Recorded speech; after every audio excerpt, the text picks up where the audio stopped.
Sebagian ulama salaf, diantaranya Sa'id ibn Khudri radhiyallahu anhu, Abu Sa'id al-Khudri radhiyallahu anhu, sahabat Nabi yang mulia.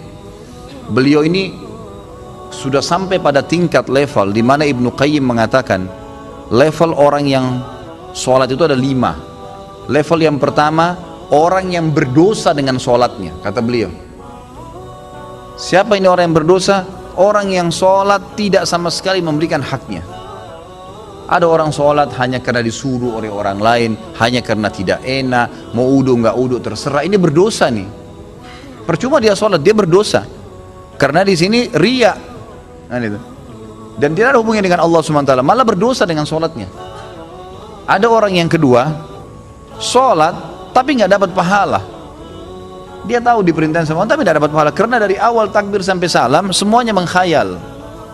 Ini orang yang percuma, nggak ada pahalanya. Masuk dalam sabda Nabi SAW, ada orang yang hari kiamat diremuk-remuk sholatnya seperti pakaian kotor lalu dilemparkan ke wajahnya. Karena dari takbir sampai salam nggak ngerti apa yang dia lakukan. Untuk apa sholat kalau begitu? Allah nggak butuh sholat kita, ikhwani. Allah nggak butuh. Biar kita sholat khusyuknya luar biasa, sujudnya sampai berhari-hari nggak angkat kepala, tetap aja Allah nggak butuh dengan itu. Kata Nabi SAW dalam hadis qudsi, Allah SWT berfirman, wahai anak Adam, apapun yang kau kerjakan tidak akan bermanfaat bagiku dan aku akan kembalikan kepadamu. Itu amal kalian yang akan bermanfaat buat kalian sendiri, tidak ada manfaatnya buat saya. Kata Allah SWT, hadis qudsi.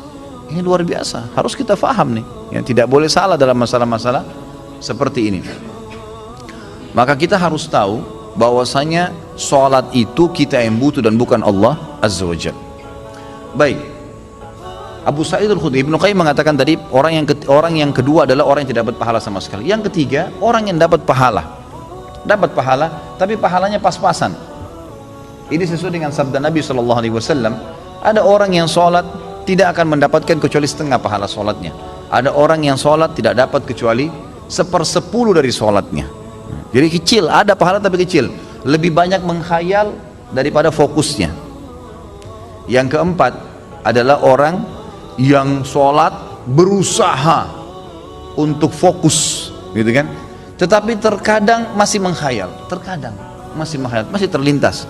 Maka ini lebih dominasi pahala yang dia dapatkan daripada hilangnya pahala. Karena kalau kita lagi baca Al-Quran atau kita lagi baca bacaan sholat, kemudian kita fokus, dapat konsentrasi, ikutin bacanya, dapat pahala terus per hurufnya, gitu kan?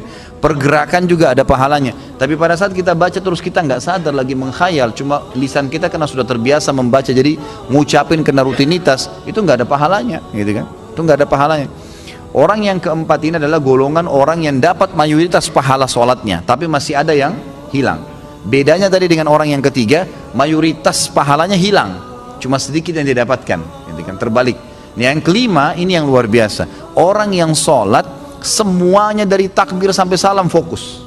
Bahkan kalau mereka sholat, mereka sudah lupa siapapun yang ada di sekitarnya. Mereka tidak perlu tahu tempat itu di mana mereka berada, sampai pada tingkat itu. Abu Sa'id al-Khudri radhiyallahu anhu dikatakan dalam riwayat dan masuk dalam poin yang kelima ini. Jadi bukan jangan anda katakan, oh susah orang kalau fokus sholat. Itu nggak ada susahnya, asal dia mau, dia tahu dulu nilainya kadar sholat itu. Abu Sa'id al-Khudri berkata radhiyallahu anhu, saya pernah disuruh oleh Nabi SAW menjaga pasukan di malam hari dan Nabi SAW sedang tidur bersama dengan pasukan. Maka saya pun sholat di semak belukar. Pada saat saya lagi sholat, tiba-tiba ada mata-mata musuh dari jauh itu yang memanah ke arah saya dan tepatnya jatuh di jantung saya, di tengah-tengah dadanya jatuh di jantungnya. Dia bilang lalu keluar darah. Tetapi pada saat itu saya sedang sangat menikmati surah Al-Kahfi yang saya baca, sehingga saya tidak merasakan perihnya dan sakitnya anak panah itu. Tetap baca surah Al-Kahfi dengan tenang. Al-Kahfi mengalahkan itu semua, gitu kan? Lalu kemudian dia berkata, mata-mata itu melepaskan lagi anak panah yang kedua. Dilepaskan anak panah kedua, jatuh tepat di sebelahnya anak panah pertama, tergores, keluar darah lagi. Tetap saya masih belum merasakan sakitnya karena nikmatnya membaca surah Al-Kahfi. Sampai musuh itu melepaskan 9 atau 10 anak panah. Sasarannya semua hampir sama, di jantung. Dia bilang, kalau bukan karena saya khawatir, ini sudah mulai berat, ini 10 anak panah di dadanya. Dia bilang, kalau bukan saya khawatir saya terbunuh dengan anak panah selanjutnya, kemudian Nabi SAW dan sahabat-sahabat yang lain akan dibunuh oleh musuh, demi Allah saya akan selesaikan sholat saya dengan surah Al-Kahfi. Tapi karena saya khawatir itu maka dia ruku. Dia bilang waktu saya ruku, kemungkinan mata-mata itu tahu kalau saya manusia. Tadi dia ragu, kemudian dia lari dan tidak jadi menyerang pasukan muslimin. Tapi saksi bahasan kita bukan masalah perangnya, bagaimana Abu Sa'id Al-Khudri bisa fokus sampai tidak merasakan sakitnya anak panah. Coba nih teman-teman di sini kalau digigit nyamuk, ya, digigit nyamuk gimana tuh? Jangan kan digigit, baru suaranya sudah buyar semua konsentrasinya, gitu kan? Seseorang di antara sahabat dan tabi'in dinukil dalam buku-buku tentang khusyuan salat, kumbang datang menggigit, menyengat dahi mereka, berdarah, mereka nggak bergerak, seperti batang pohon yang kokoh. Luar biasa itu. Karena mereka tahu sama siapa mereka berhadapan, gitu kan? Dan memang ini sudah menjadi tradisi mereka ya. Bagaimana jikalau kita sholat tapi memikirkan level-level sholat seperti yang Pak Ustadz rincikan dengan pembahasan barusan, apa tetap dapat pahala? Level-level sholat apanya mesti dibayangkan? Enggak, fokus bacaan saja, enggak usah bayangkan yang lain.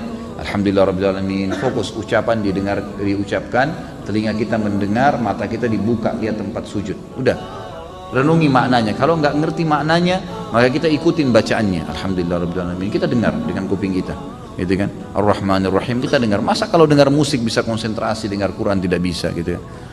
Jadi gitu, seperti itulah. Jadi nggak usah bayangin apa-apa, nggak usah bayangin apa-apa. Tadi ada yang bayangin kambing sama ayam apa segala, nggak perlu, gitu. Apakah level-level tipe sholat tersebut berkorelasi dengan level-level dosa yang telah kita lakukan? Dalam artian level 5 itu dosanya sedikit. Iya tentu saja, karena itu memang ada hadis Nabi SAW ya. Jadi dosa itu bisa menghambat rezeki dan bisa menghilangkan atau mengurangi konsentrasi kepada Allah SWT. Malasnya kita ibadah justru karena adanya dosa, salah satunya. Maka coba perbanyak istighfar, perbanyak istighfar. Saya punya pengalaman pribadi, pernah saya belajar waktu saya masih SMA kelas 3 di kota Madinah pada waktu itu tahun 1993.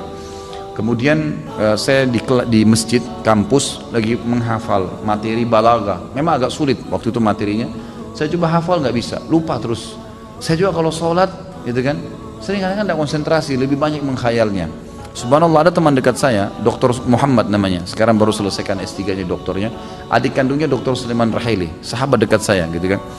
Maka beliau datang ke saya dan mau mengajar. Waktu itu beliau tingkat 2 kuliah di kuliah hadis, ngajar saya.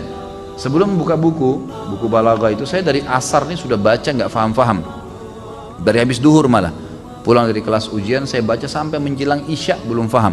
Habis isya dia datang ngajar saya, terus saya tanya, akhi, apa sih sebenarnya penyebabnya? Saya kalau sholat nggak konsentrasi, baca buku nggak bisa hafal-hafal. Dia ucapin kalimat subhanallah menyentuh saya. Dia bilang, mungkin kamu masih punya dosa. Padahal waktu itu saya masih kelas 3 SMA. Dan ini teman-teman perlu tahu ya, saya SMA itu di Madinah. Di Madinah itu nggak ada bioskop, nggak ada karaoke, perempuan semua bercadar, pakai jilbab. Hiburan kami itu dulu kampus, Masjid Nabawi, gitu kan. Kalaupun kita masuk ke mall, ke pasar-pasar, nggak ada musik, beli kebutuhan, kemudian pulang ke kampus. Nggak ada celah yang kita katakan ada dosa kayak di Indonesia. Orang yang masya Allah SMA-nya di sini luar biasa kemana-mana. Tapi itu saja masih cukup membuat saya tidak bisa khusyuk gitu. Lalu dia bilang, coba akhi, ente istighfar kepada Allah SWT, kemudian coba sholat. Ya, dengan mungkin tujuan dia waktu itu mengajak untuk sholat taubat ya. Ada hadis Nabi SAW riwayat Abu Daud dengan sanad hasan. Tidak ada seorang hamba yang berbuat dosa, kemudian dia berwudu, lalu dia sholat 2 rakaat, lalu dia beristighfar kecuali Allah ampuni dosanya. Maka saya astagfirullah wa atubu ilaih, saya berdiri, saya sholat. Waktu itu 2 rakaat menghadap kiblat, subhanallah. Begitu saya salam, ini pengalaman pribadi. Begitu saya salam, saya belajar dengan dia setengah jam buku itu saya fahami. Setengah jam buku itu saya faham. Bahkan saya hafal hal-hal yang tidak saya hafal sebelumnya, yang sudah mungkin 6 jam saya belajar, gitu kan. Subhanallah. Saya jadikan patokan, ternyata memang dosa bisa jadi penghambat itu. Maka makin pekah, makin dekat dengan Allah SWT, maka makin berpengaruh kehusyuan tentunya.